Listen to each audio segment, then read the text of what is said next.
Cryptos തണുപ്പിലേക്ക് എല്ലാവർക്കും സ്വാഗതം. അപ്പൊ ഇന്ന് അറിയാൻ പറ്റും IPL ആദ്യമായിട്ട് ക്വാളിഫൈ ചെയ്യുന്ന ടീം ആരാണെന്ന്. ജയിക്കുന്ന ടീം പോയിന്റ് ഒന്നാം സ്ഥാനത്തേക്ക് വരും. സൺറൈസേഴ്സ് ഹൈദരാബാദും ഗുജറാത്ത് ടൈറ്റൻസ് എന്നാണ് ഇന്നത്തെ മത്സരം. തീ പാറുമെന്ന കാര്യത്തിൽ ഒരു സംശയങ്ങളും തർക്കങ്ങളും ആർക്കും വേണ്ട.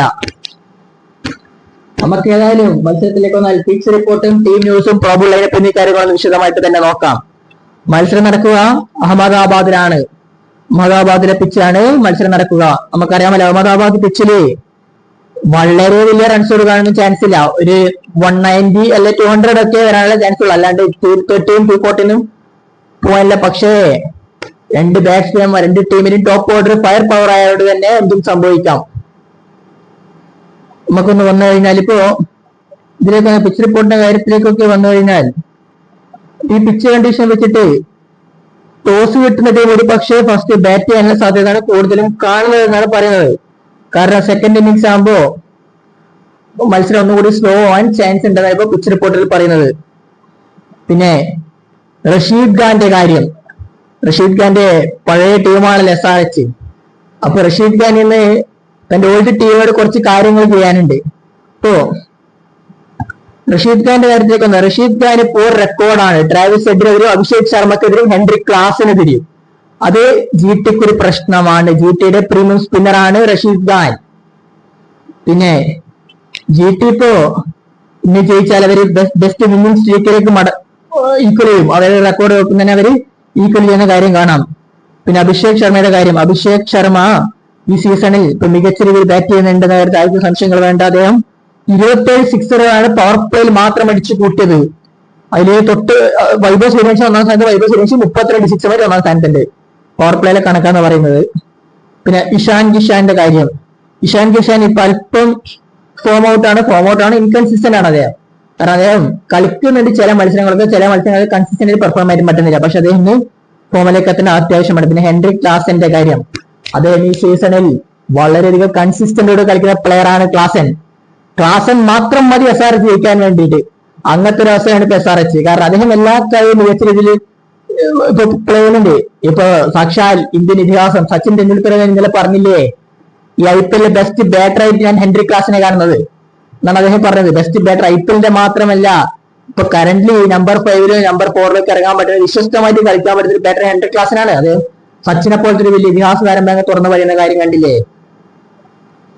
പിന്നെ മറ്റു കാര്യങ്ങളൊക്കെ പോയാൽ നിതീഷ് കുമാർ റെഡ്ഡിയുടെ കാര്യം, അദ്ദേഹത്തിന്റെ ഒരു ഇമ്പാക്ട് ടീമിനെ വളരെയധികം രീതിയിൽ ഫ്ലെക്സിബിൾ ആവുന്നുണ്ട്, ബാലൻസ് ചെയ്യിപ്പിക്കുന്നുണ്ട്. അതിന്റെ കാരണം എന്താ പറയുക, നിതീഷ് കുമാർ റെഡ്ഡി ഇപ്പോ 140 സ്പീഡിലൊക്കെ ബോൾ ചെയ്യുന്ന കാഴ്ച കാണുന്നില്ലേ.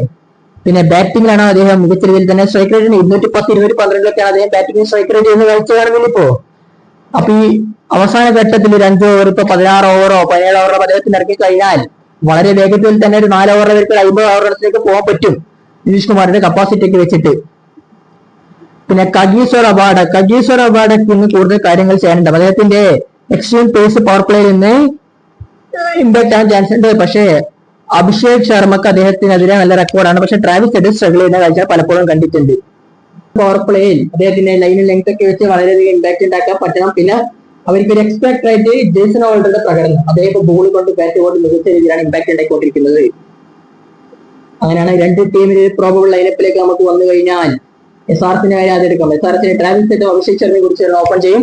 അങ്ങനെയാണെങ്കിൽ നമ്പർ 3 ഇഷാൻ കിഷാൻ കളിക്കും. Number 4 Henrique class, number 5 Nitish Kumar Reddy, number 6 സ്മാരൻ വരുമ്പോൾ നമ്പർ 7 സരീർ അറോറ വരും, നമ്പർ 8 പാറ്റ് കമ്മിൻസ് വരുമ്പോൾ നമ്പർ 9 ശിവൻകുമാർ വരും, നമ്പർ 10 ഹർഷ് ദുബെ വരും, നമ്പർ 11 ഇഷാൻ മല്ലിംഗയും ഇമ്പാക്ട് പ്ലെയർ ആയിട്ട് ഷക്കീബ് ഹുസൈൻ വരാനുള്ള സാധ്യതയാണ് കൂടുതലും കാണുന്നത്. മറുപടി ബാറ്റിംഗിലേക്ക് വന്നാൽ, അതായത് ലൈനപ്പിലേക്ക് വന്നാൽ GTയുടെ കാര്യത്തിൽ ശുഭ്മൻ ഗില്ലും സായ് സുരേഷും കൂടി ചേർന്ന് ഓപ്പൺ ചെയ്യും. ജോസായിട്ട് നമ്പർ 3 കളിച്ചാൽ സുന്ദർ നമ്പർ 4 കളിക്കും, Jason Holder number 5 Nishant Sindhu number 6 Rahul Tewatia number 7, Rashid Khan number 8 Arshad Khan number 9, കഗീശ്വർ അവാർഡ് number 10, Mohammed Siraj number 11. Impact player ആയിട്ട് സായി കിഷോർ വരാനാണ് സാധ്യത കൂടുതൽ. ഏതായാലും മികച്ച പോരാട്ടം കാണാൻ സാധിക്കട്ടെ. വിജയിക്കുന്ന ടീം പോയിന്റ് ഒന്നാം സ്ഥാനത്തേക്ക് വരും. ഒരു പക്ഷേ അവർ ഒഫീഷ്യലി IPL സെമിയിലേക്ക് ക്വാളിഫൈ ആദ്യ ടീമായിട്ട് മാറും. നമ്മുടെ പ്രഡിക്ഷനിൽ SRH വിജയിക്കുമെന്നാണ്. അപ്പൊ ക്രിക്കറ്റ് ലോകത്തെ കൂടുതൽ വിശേഷങ്ങളുമായി നമ്മൾ വീണ്ടും എത്താം.